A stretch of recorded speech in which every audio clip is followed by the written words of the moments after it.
Chapter 9. To the Rescue. Eduardo made a terrifying noise. It was a low, throaty moan, like the noise a car engine makes when it's about to break down. Scarlet Cleaver heard the noise and looked round, trying to work out where it was coming from. Before she had time to trace the noise to the floor, Eduardo had whipped off his satchel, chucked it down, flung himself at her high-heeled, rose-red strappy sandals and started to bite her toes.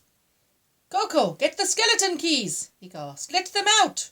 Coco only just heard him because his voice was drowned by a piercing scream. It was coming out of Scarlet's blood-red mouth. "Ah, one of them has escaped!" Scarlet cursed, lifting her skirt and kicking. "Get it off me!" Somehow Eduardo clung on. Scarlet let go of Fuzzy and he fell out of her hand. Luckily, Coco was just beneath him. She quickly curled herself up into a ball so he could land as comfortably as he would on a squashy cushion. Plump! He plopped down safely onto her furry back. "Get it off!" Scarlet repeated furiously, wriggling her ankles and stamping her feet, trying desperately to dislodge Eduardo. She looked as if she was doing a special dance. One of the chefs started to laugh. Charlotte Cleaver reached out with one of her hands and slapped him on the face. "Don't just stand there, do something!" "Fuzzy!" Coco shouted once he'd rolled off her back. "Help me with these keys!" "Coco, it's you!" Fuzzy exclaimed. "How did you know where to find me?" "It's a long story," panted Coco. "But basically, it was the computer. Terry, Banoffee's son, the one with the woolly hat, logged on and we worked it out. We discovered that lots of guinea pigs had gone missing and that Scarlet Cleaver had stolen them. She didn't mention the bit about the fox. She'd already learned her lesson there." "Amazing," said Fuzzy. "I thought you hated computers. By the way, who's your boyfriend?" He peered at Eduardo, who was holding on to Scarlet's sandal for grim life. "I must say he's very brave." "He's not my boyfriend," Coco snapped. "Though, maybe... Never mind. Quick, let's get them out." Fuzzy didn't need any more instructions. He put the key between his teeth and raced towards the cages. Suddenly, the door to the kitchen swung open and the head waitress called out, "She's here! The Queen's here!" Eduardo let go of Scarlet's toes and made a dash for it along the floor to where Fuzzy and Coco crouched at the foot of the trolley. "The soup!" Scarlet gasped, hobbling about. "It's time to serve the soup!" The chefs and sous chefs turned back to the stoves and lifted their ladles like a well-regimented army. The assistants lifted one bowl at a time and the soup was neatly poured into them. They placed the bowls in neat rows on the trays and then the waitresses picked them up and carried them out to the restaurant.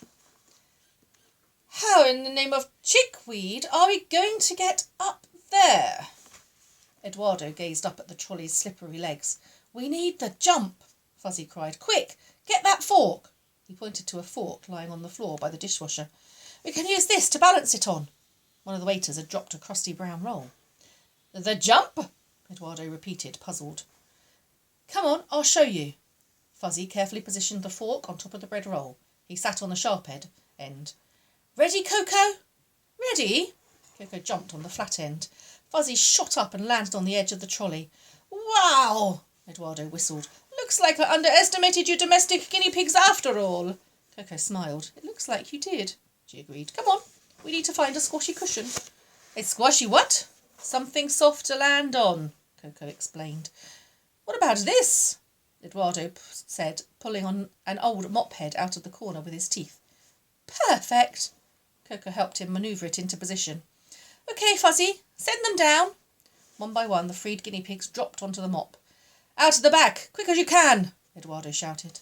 The guinea pigs didn't need telling twice. They scurried along the edge of the kitchen as fast as they could, through the pantry where they had been kept in their cages, and out of the back door into the alley behind the restaurant. Meanwhile, Fuzzy was still hard at work with the keys. "I can't reach the top cages, they're too high, and I can't climb the wire." "Oh, if you want something doing," Coco preened her whiskers. She perched her bottom on the fork, carefully avoiding the prongs. "Bounce me up, Eduardo," she ordered. "There's nothing you can do, señorita. Like Fuzzy said, you cannot reach the cages, they are too high." "One said bounce one up," Coco demanded haughtily. Fine, but one won't be able to do nothing." Eduardo bounced on the other end of the fork, catapulting Coco onto the trolley. She grabbed the key. "I'll do the rest, Fuzzy, you jump down." "But," Fuzzy protested. Before he could say anything else, Coco gave him a shove. Plop! Fuzzy landed on the mop. Placing the key between her teeth, Coco wriggled up the wires. "I always knew playing the harp would come in handy one day," she said to herself. She unlocked the cages and the doors swung back on their hinges. A stream of guinea pigs descended onto the squashy mop. Once she was sure they were all free, Coco dropped down after them. Fuzzy scratched his head. I guess all the cages must have been open after all. No, I let them out. One can climb, you know, as long as it isn't too slippery. Sure, said Eduardo sarcastically. And I can fly. Of course they were open. Now let's go before that crazy cooking chick comes back to kill us. Coco glared at him. How could anyone be so infuriating? She wondered. One is not going anywhere, not until one has seen the Queen. She peered into the shiny handle of the fork. I knew I should have done my hair before I came. At that moment, the last bowls of soup left the kitchen. And now for the main course. Scarlet Cleaver turned her attention back to the cages. She walked over and screamed in fury. Every single guinea pig had gone. Come on, Coco. Fuzzy glanced nervously at Eduardo. Don't start all that nonsense again. It's our last chance to get away. No, and it's not nonsense. Scarlet Cleaver shouldn't get away with this. The Queen will never allow it. Caramba, we have no time for this. Eduardo lunged forward and grabbed her. You are coming with us, señorita, whether you like it or not. No, one is not, Coco squealed and stamped hard on his foot. Scarlet heard the commotion and grabbed her sharpest chopping knife. She saw the 3 guinea pigs.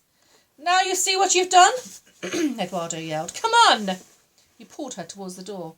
Looking up at the glinting blade, Coco decided to do what she was told. She'd catch up with Her Majesty later. They all turned and ran towards the back door. Scarlet ran after them. The chefs and waitresses stood and stared. Most of them were secretly pleased the guinea pigs had escaped. A couple of them still had guinea pigs as pets. But no one had dared object to Scarlet's guinea pig plan because they were terrified of her. Arriva! Called Eduardo as he reached the back door. Beg your pardon? Panted Fuzzy as he shot through the door. There'd been no time to explain Eduardo's South American roots. Gotcha! Shouted Scarlet. She grabbed Coco by the neck and lifted her into the air triumphantly. Fuzzy! Eduardo! Help me! Called Coco. But it was too late. There was nothing they could do. She saw them peeping round the door, paralysed with fear. She saw the knife above her. She closed her eyes. No one keeps the Queen waiting for her dinner, shrieked Scarlet, throwing Coco onto a silver salver. And as there isn't time to skin you and fry you, she'll just have to eat you alive.